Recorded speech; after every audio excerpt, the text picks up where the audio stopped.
और दोस्तों, क्या हाल है आप सभी के। कोरोना से परेशान हो, जॉब नहीं मिल रही, घर में राशन खत्म हो गया। अरे दोस्तों, ये सब छोड़ो, ये भी कोई मुद्दे हैं। कोरोना हो या बेरोजगारी, ये सब आम आदमी की प्रॉब्लम्स होती हैं। वरना देश भर में रैलियां निकालने वाले नेता तो मौज में हैं।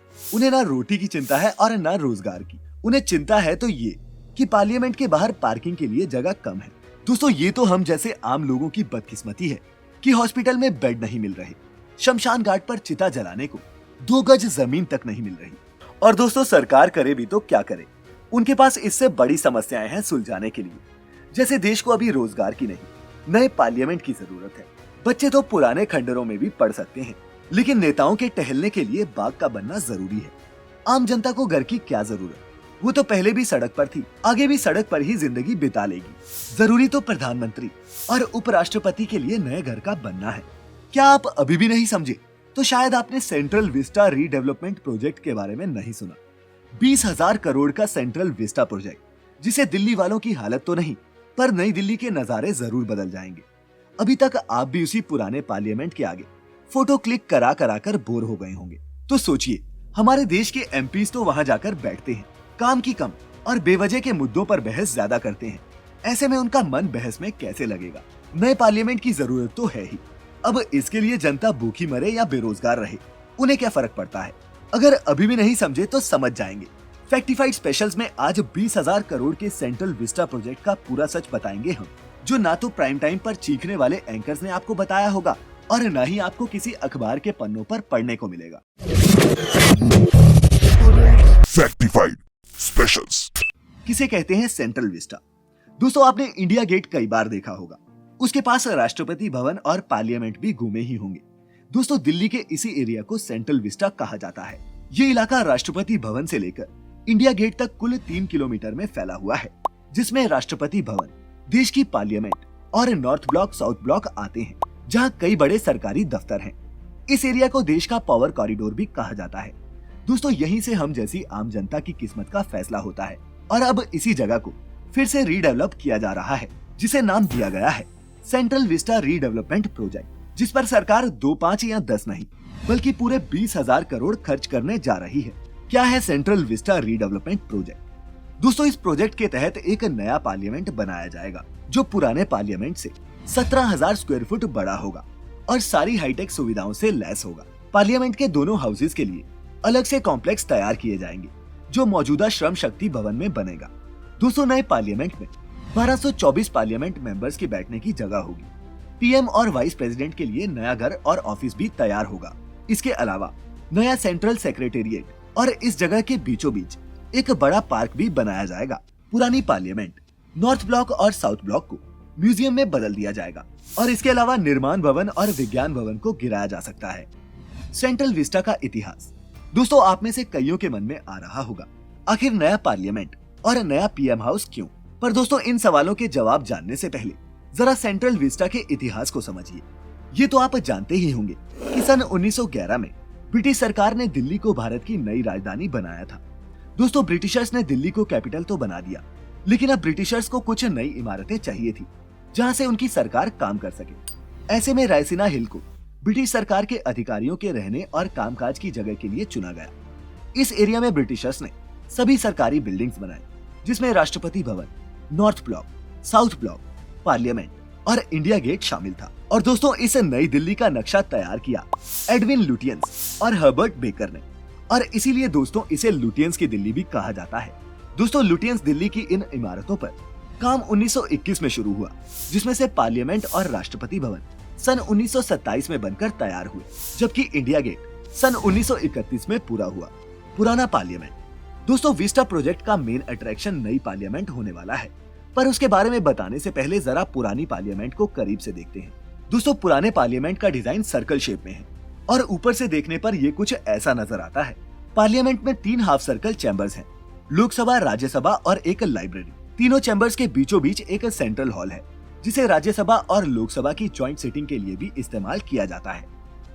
नए पार्लियामेंट की खासियत। दोस्तों, अब जरा बात करते हैं नए पार्लियामेंट की, क्योंकि 20,000 करोड़ के विस्टा प्रोजेक्ट में से 972 करोड़ तो सिर्फ इस नई पार्लियामेंट को बनाने में ही खर्च होने वाले हैं। दोस्तों, नई पार्लियामेंट को पुरानी पार्लियामेंट के बगल में ही बनाया जाना है, लेकिन इसकी शेप सर्कल नहीं बल्कि ट्रायंगुलर होगी और ये 4 मंजिला होगी। कई लोग इसे यूएस के पेंटागन से कंपेयर कर रहे हैं, पर दोस्तों ये दिखने में बिल्कुल वैसी नहीं है। नई पार्लियामेंट के हर चैम्बर को नेशनल थीम के साथ बनाया जाएगा। लोकसभा की थीम होगी नेशनल बर्ड पीकॉक, राज्यसभा की थीम होगी नेशनल फ्लावर लोटस और सेंट्रल लाउंज की थीम होगी नेशनल ट्री यानी कि बरगद का पेड़। इस बिल्डिंग में लेटेस्ट टेक्नोलॉजी को इंट्रोड्यूस किया जाएगा। साथ ही सब कुछ पेपरलेस होगा।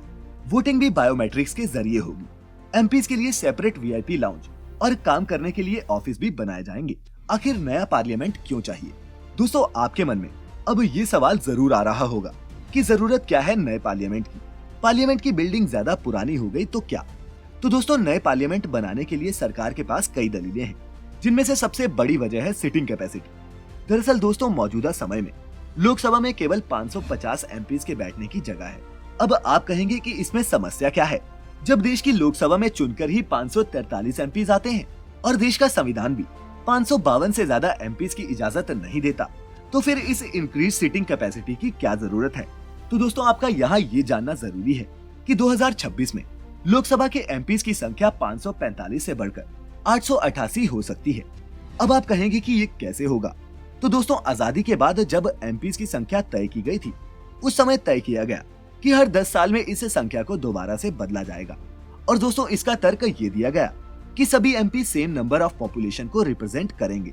इसीलिए जब भी पॉपुलेशन बढ़ेगी तब कॉन्स्टिट्यूएंसीज दोबारा बनाई जाएंगी, जिससे लोकसभा में एमपीज भी बढ़ेंगे।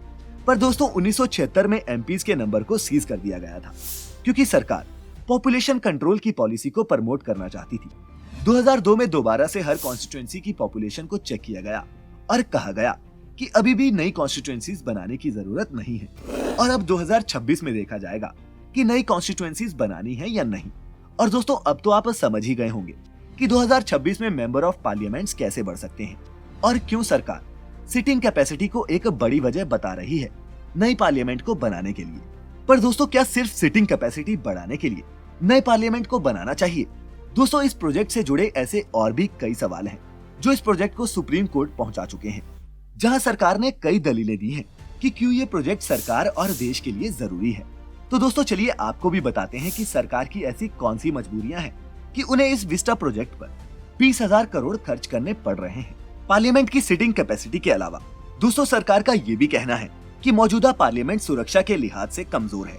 2001 में पार्लियामेंट अटैक तो आपको याद ही होगा। इसके अलावा मौजूदा पार्लियामेंट भूकंप विरोधी भी है या नहीं, ये कहना मुश्किल है, क्योंकि पार्लियामेंट के ओरिजिनल मैप्स खो चुके हैं। ऐसे में सरकार को नई पार्लियामेंट की बहुत जरूरत है।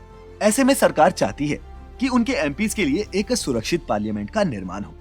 वहीं दोस्तों, अपनी तीसरी दलील में सरकार ने कहा है कि इस विस्टा प्रोजेक्ट से सरकार के हजारों करोड़ बचेंगे और ये ऐसे होगा क्योंकि मौजूदा समय में केंद्र के कई मंत्रालय अलग अलग बिल्डिंग्स में हैं, जिनके रेंट में ही सरकार सालाना हजारों करोड़ रुपए खर्च करती है। इस प्रोजेक्ट से न्यू सेंट्रल सेक्रेटेरिएट बनाया जाएगा, जिससे सरकार के हजारों करोड़ का रेंट बच जाएगा और ये समस्या हमेशा के लिए खत्म हो जाएगी। दिल्ली का ट्रैफिक और पोल्यूशन कम होगा। एक आखिरी कारण जो इस प्रोजेक्ट के फेवर में दिया जाएगा वो ये है कि इस प्रोजेक्ट से दिल्ली का ट्रैफिक और पोल्यूशन आधा हो जाएगा, क्योंकि अभी मंत्रालयों में काम करने वाले कर्मचारियों को दिल्ली में अलग अलग जगह जाना पड़ता है, जिससे ट्रैफिक और पोल्यूशन बढ़ता है। पर विस्टा प्रोजेक्ट के तहत इन कर्मचारियों को एक ही एरिया में आना होगा, जिससे दिल्ली के दूसरे इलाकों में ट्रैफिक कम हो जाएगा। इसके अलावा इस प्रोजेक्ट में मेट्रो स्टेशन का इंटरलिंक भी शामिल है, जो यहाँ जाने वाले लोगों के लिए काफी फायदेमंद होगा। क्या ये प्रोजेक्ट पैसों की बर्बादी है? दोस्तों, इस प्रोजेक्ट की मेन हाईलाइट पार्लियामेंट है। नई पार्लियामेंट के फेवर में खड़े कई लोगों का कहना है कि पार्लियामेंट की बिल्डिंग काफी पुरानी हो चुकी है, जो कोई वाजिब कारण नहीं लगता, क्योंकि इटली का पार्लियामेंट 1505 में बना था और आज तक बहुत अच्छे से काम कर रहा है। इसके अलावा यूएस का पार्लियामेंट 1793 में और यूके का पार्लियामेंट 1870 में बना था और इन सब में भारत का पार्लियामेंट सबसे नया है, क्योंकि वो सन 1927 में बनकर ही तैयार हुआ है।